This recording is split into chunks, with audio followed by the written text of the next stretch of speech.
Hi everyone, welcome back to the channel.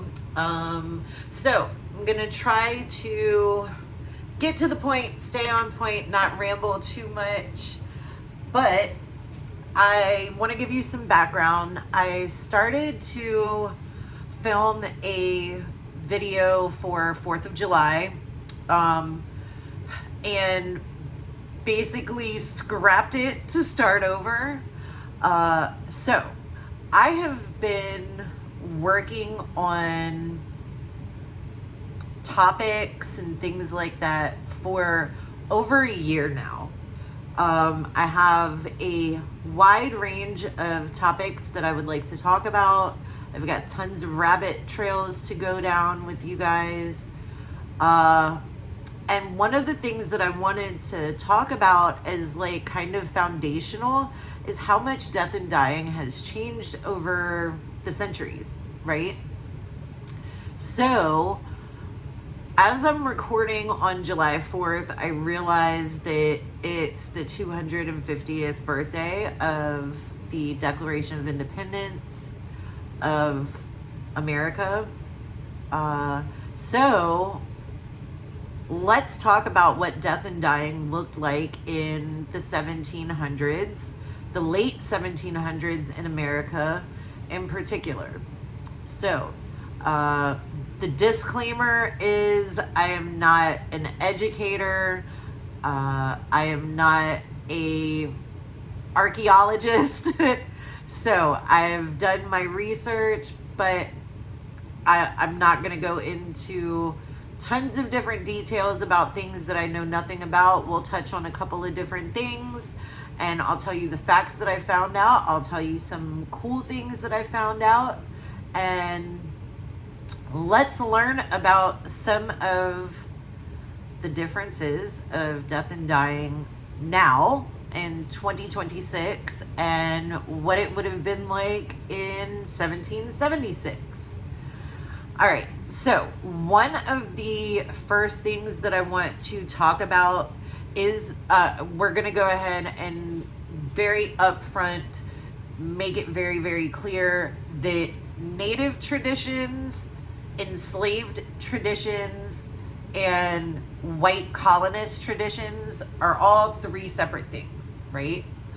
So some of the Native American traditions that I found out about is, first off, we have to remember that this country at the birth of the nation, when the Declaration of Independence was signed, it was 13 colonies. It was pretty much just the eastern seaboard, and into some of like, you know, what's Ohio now, West Virginia, those types of places. But the rest of America was all Native American tribes of all different sorts.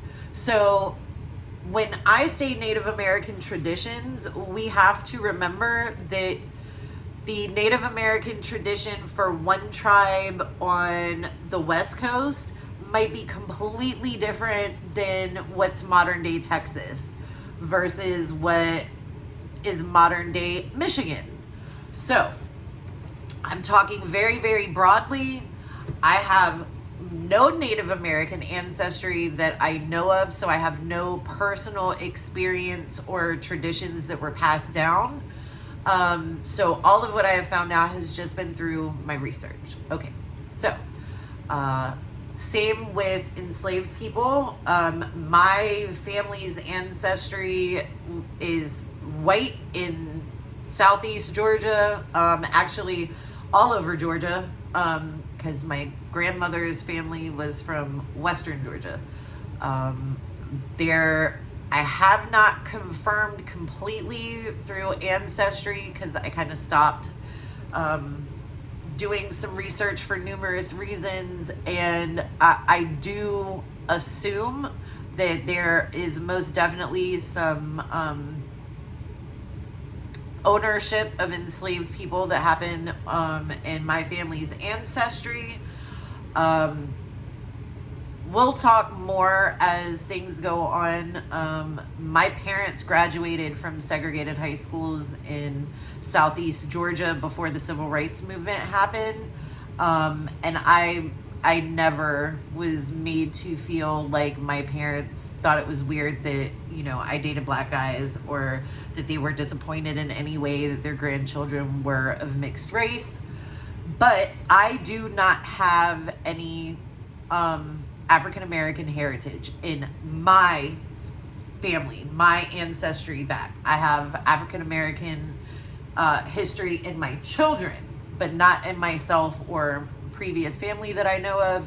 So literally everything Native American enslaved is from research that has been done, not from my own personal traditions being passed down or talked about or anything like that.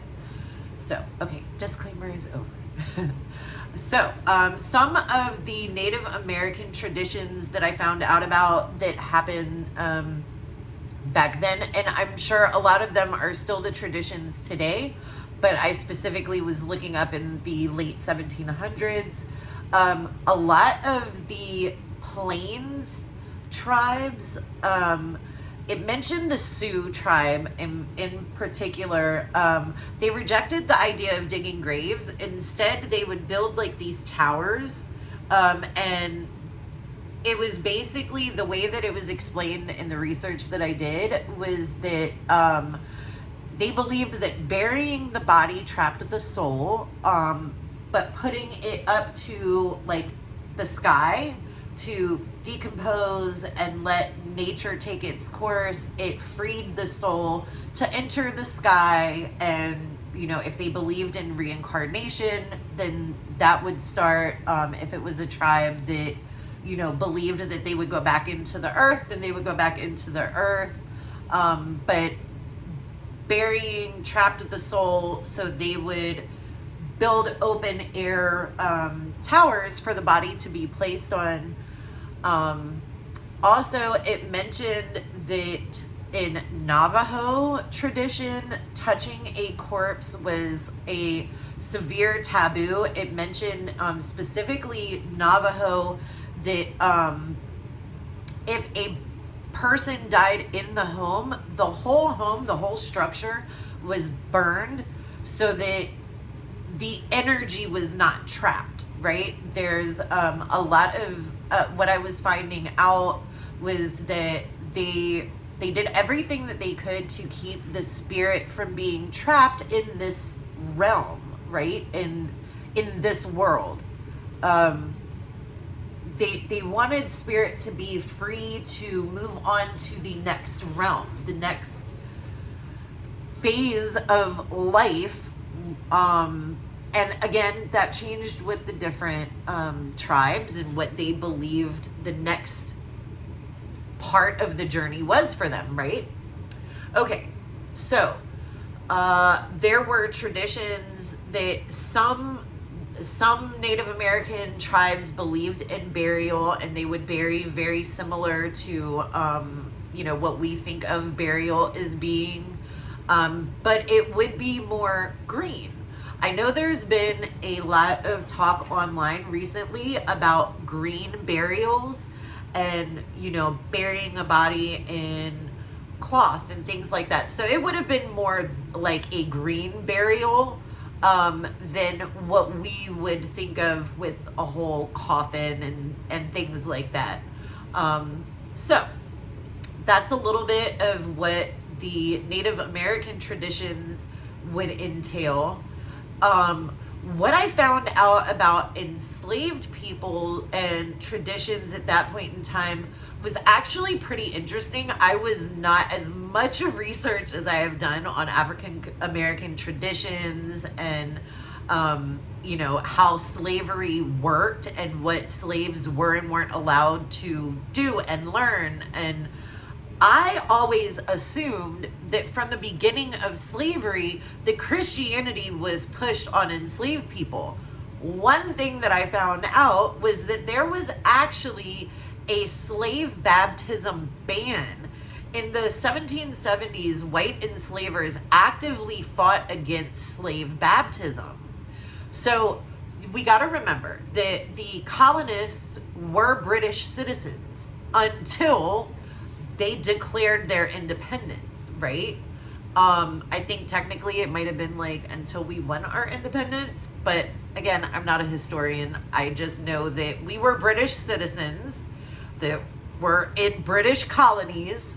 So, in British common law, it was suggested that Christians could not enslave other Christians. So, therefore, if you baptized your enslaved people, that meant they were Christians, and then you were wrong.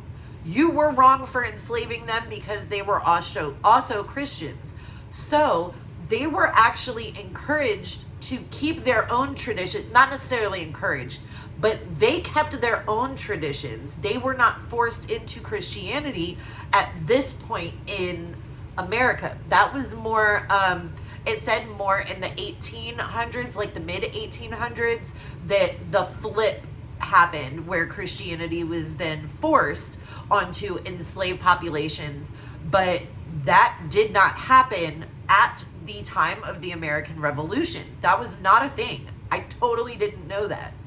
So it worked out that a lot of the rituals, traditions that the African enslaved people brought over, like doing burials at night, right? Obviously, enslaved people did not have daylight to themselves. That was not a thing. You couldn't take the day off from the fields to go and bury your loved ones. That wasn't a thing.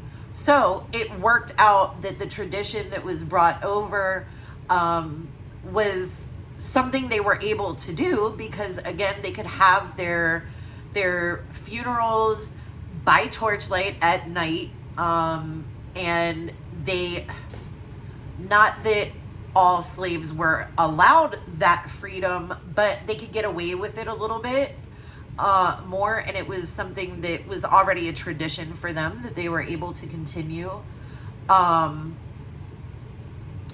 So the night rituals also offered them a sense of privacy to be able to continue those traditions away from the white surveillance that they're under all day long, right?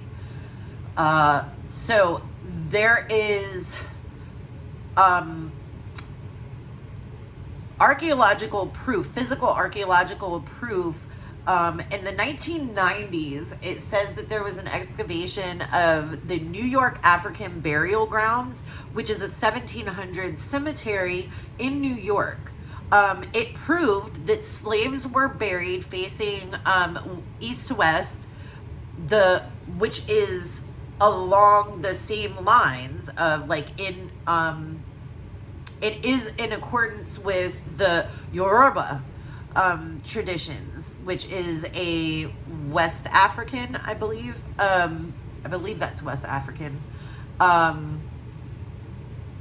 tribe. So there is actual historical proof that in the 1700s, a lot of these traditions that were brought over from Africa were allowed to continue. Also, there is a lot of proof that there was actually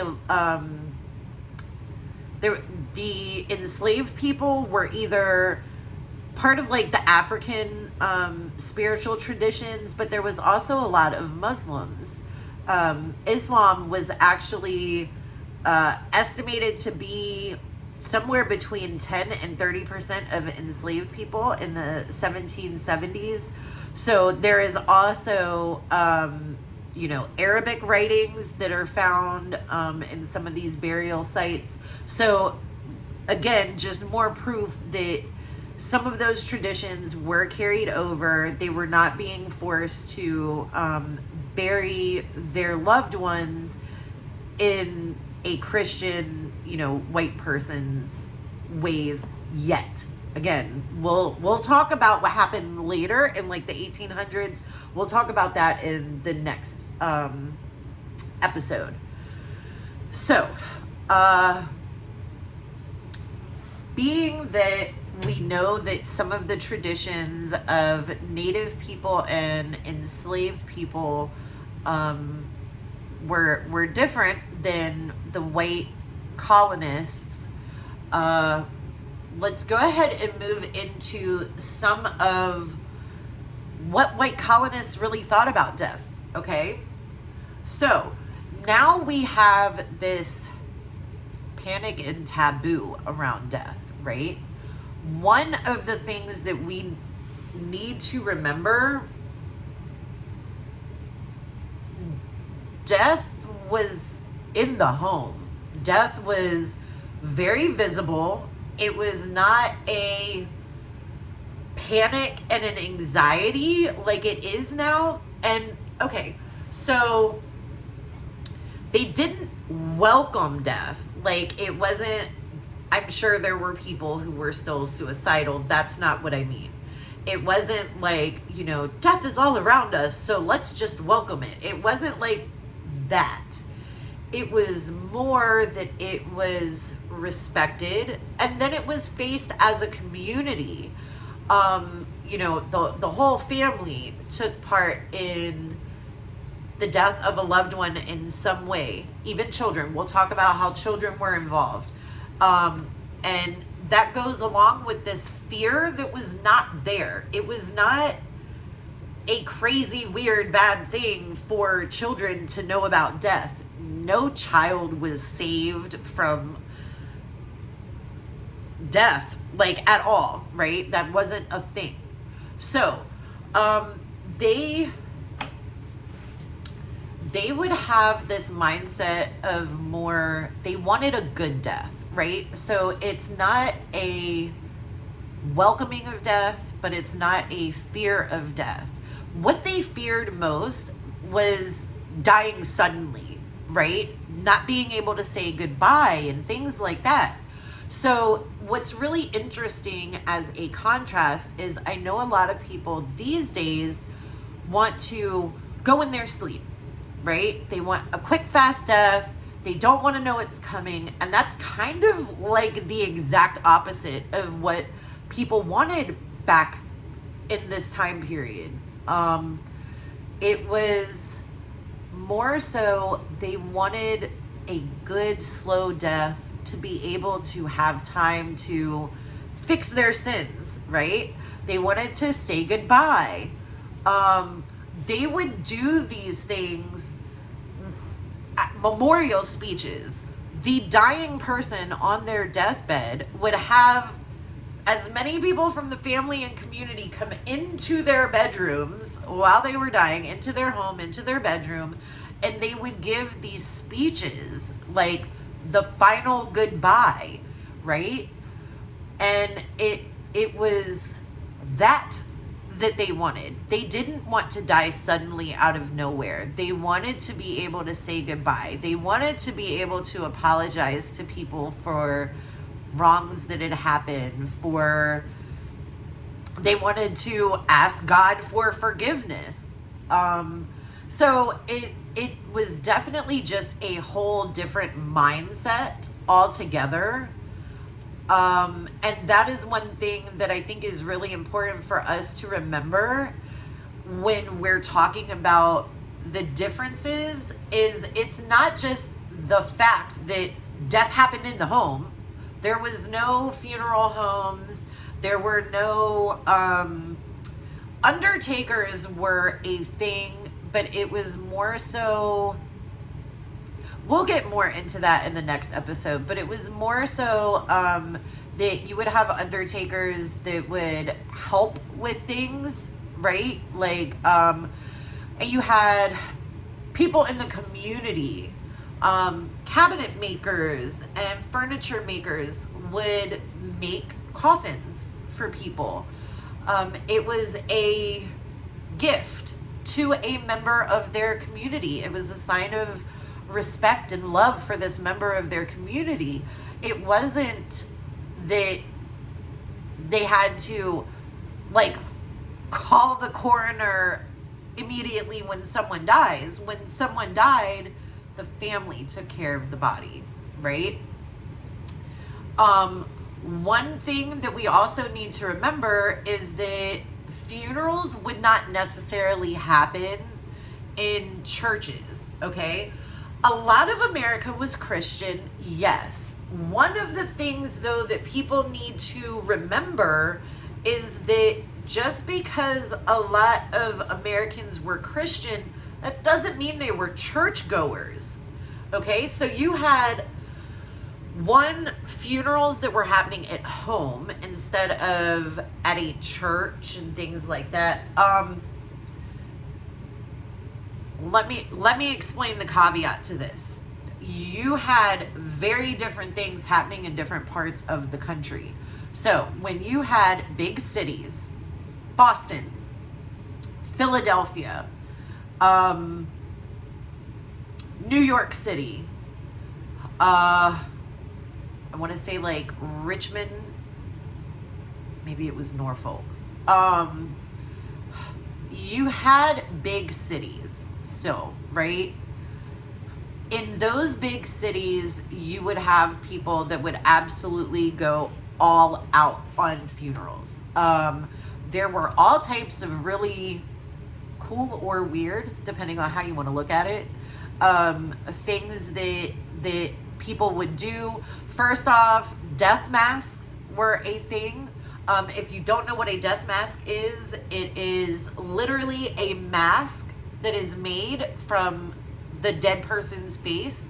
There could be all types of different things made. You can make busts with them. But the death mask literally would, show exactly what you looked like when you died.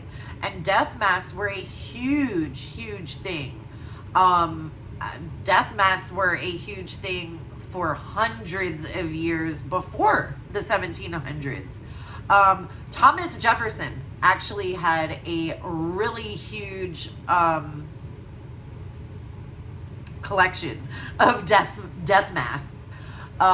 So it wasn't something that was like super weird or taboo. It was something that people really like honored, enjoyed.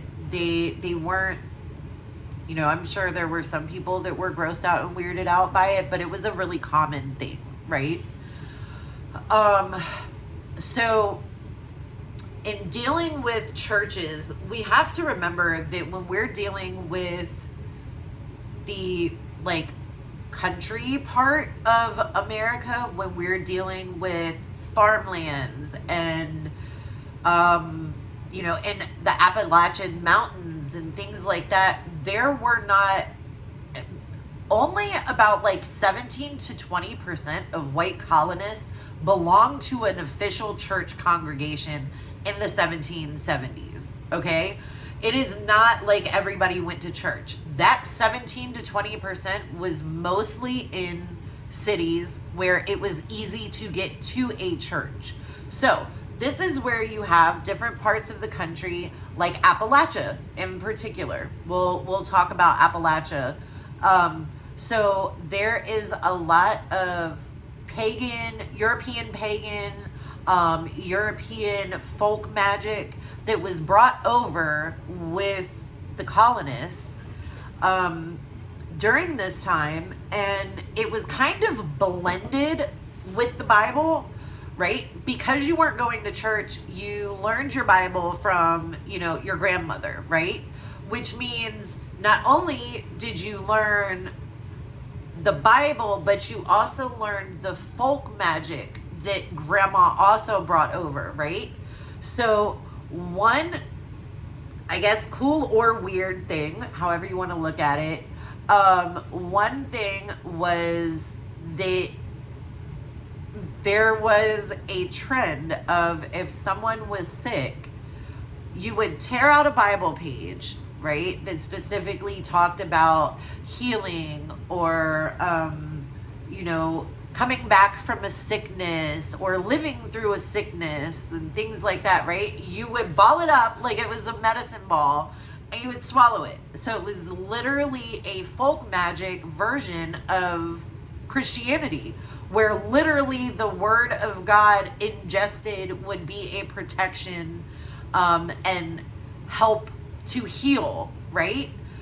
There is tons and tons of evidence of witch bottles all through colonial America. And that is, whether it's in the country where churches weren't really around or in cities as well.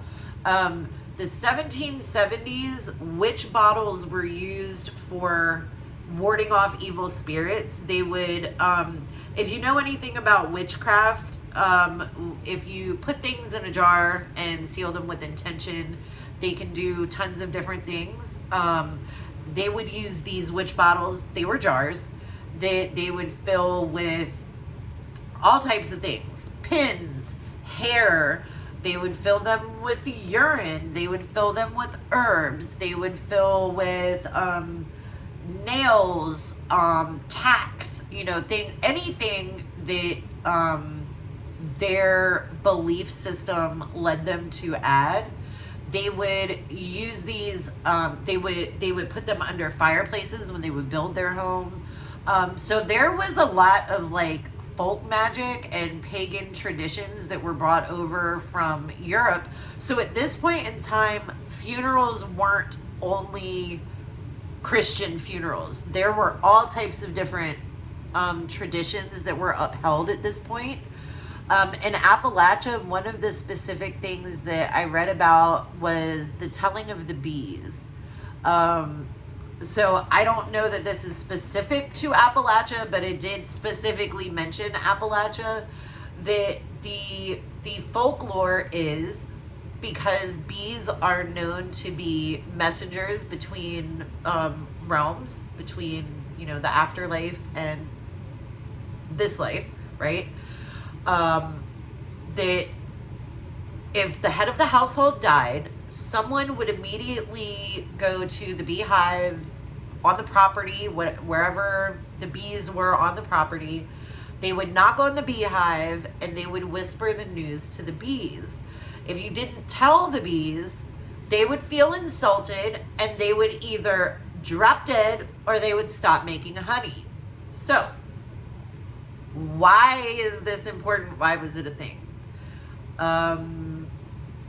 Sugar was not a thing at this point in time. Sugar was a thing. It was not a common thing.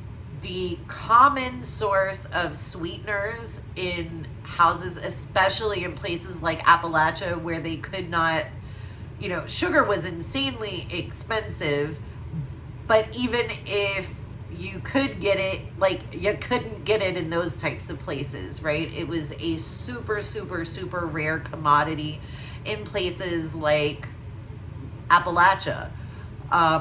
So honey is not only the sweetener that most of these families would have, you also have beeswax, which is how they would make candles. Beeswax was an incredibly good, it still is, an incredibly good thing to make candles out of, which again, there's no electricity, right? So how are they lighting and heating their house? They're doing that with fire, right? So we're gonna need the beeswax to be able to survive.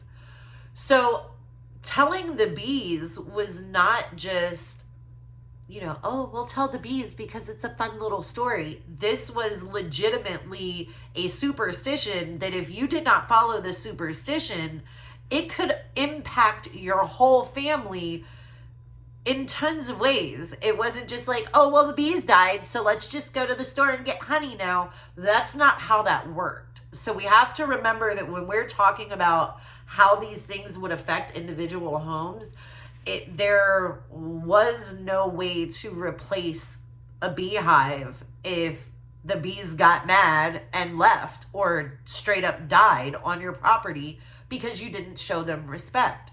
So these folk magic, pagan traditions that were brought over, they were not signs that the family was not Christian. they were most of the time combined with Christian beliefs and with prayer and with the reciting of psalms as literal spells, as magic and protection for their family. So death was very, very serious. How you handled it in your family could have huge impacts for the community and your family. So, couple of different things. First off, there were different things that the families would do when someone would die. First off, they would have what was called a cooling board, especially in places where it got really hot, down south. You would have a board that the body would lie on that try to keep the body cool from decomposing and stuff. Because again, preservation of a body was not a thing. A wake was literally someone staying awake to keep the body protected. All parts of the country, you had to worry about if there was a dead body laying out, animals getting to it, animals trying to eat it, try to take it, flies and bugs and things like that, right? So there was a effort made to preserve the body as much as possible, and you would have people that would stay awake and swat flies and keep animals away. You had a cooling board that would try to keep the body preserved as long as possible. One other thing that I found out about Appalachia is when people would die in the middle of winter in remote places that got really, really cold, like Appalachia, they would kind of store the bodies, right, in the snow and things like that to keep it preserved.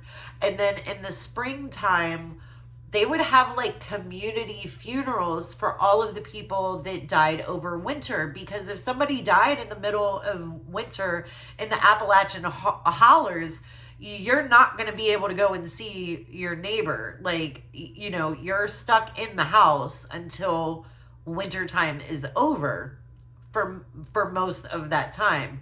The whole community will not know what was happening because you can't come down off that mountain. Or if you're way down in the hollers, you can't go up over the mountain in the middle of wintertime. So that was pretty interesting that they would just hold off and do mass funerals as a whole community together to honor the people that they lost when they couldn't honor them in the moment. So one of the things that we have to remember is that this really was about honoring the person and their life. It was a reality that people could not run from. Your children died in your home. Your parents died in your home. Your spouse died in your home. Your family members, all of them died in your home. You couldn't get away from it and just act like it didn't happen. So,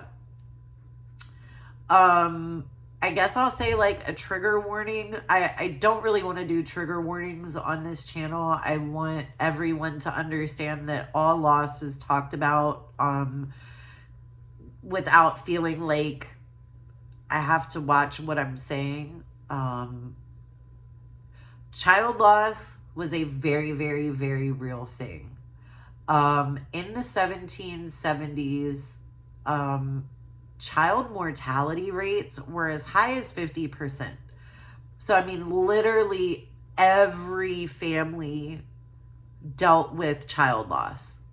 It was not something that you could get away from.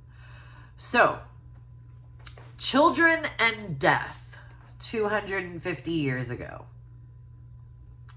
They weren't hidden from it. Matter of fact, they literally, children slept next to death. They were named after death. So let's get into some of what that means. First off, necronyms. I didn't even know that was a thing, but it is the recycling of names. If a child died, parents routinely gave the exact same name to the next baby born of that gender.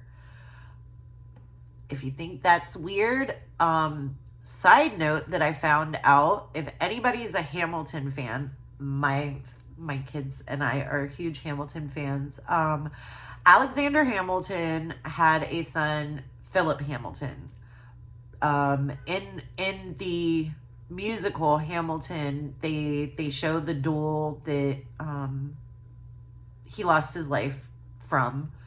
What they didn't tell us in the musical is Eliza was pregnant with her last child, who also ended up being a boy, when Philip died.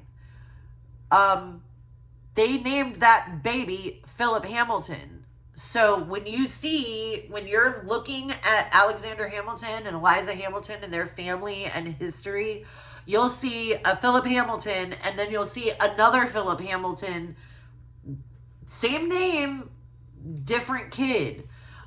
This was not an odd thing. It's not something weird that Alexander and Eliza Hamilton did. It was something that was really, really common. So children literally grew up carrying the identity of their dead sibling, right? It was a thing. It was not, it wasn't something that the kid could get away from. You know, a lot of times they would give different nicknames and everything like that. But if you were named after your dead sibling, you were named after your dead sibling. That's just what it was. But again, death and dying, child loss was not a huge taboo thing. People grieved their children. It's not like death was so common and like they didn't care about losing their kids. They didn't care. They used their name for the next kid. No, that's actually like the complete opposite of what would happen. The naming children after their lost children was, in a way, a lot of times, you know, there's all sorts of diaries and stuff that prove that parents were absolutely shattered by the loss of a child, just like we are today at the loss of a child. But it was more acceptable to honor your lost child, your child who has passed away, by naming their sibling that name as a way of like continuing their life in a way. So it wasn't an odd, weird, it wasn't a weird thing. It was more of an honor, in that way. So being that this is a tough one for some people to wrap their head around, but this is the facts of history. So when we are talking about children dying, a lot of times, even in elite households, you know, multiple children shared a room. It wasn't that everybody had their own bedroom. Usually beds were a pretty big deal. It wasn't that you would just like get rid of a bed because someone died in it. No, someone died and that bed was still continued to be used. One of the things that we don't think about is the fact that children literally lived and slept next to death. So that means coffins had to be made, right? They had to be made because they weren't pre-made. They weren't pre-ordered like how the funeral industry is now. They were made as a loving honor for the family and the community, like I said, by you know, furniture makers, by cabinet makers, carpenters. So if you had a child that died, there would be nowhere for that child's body to go until the coffin was made. Therefore, literally, children would sleep next to their dead sibling until a coffin was made for the deceased baby or child.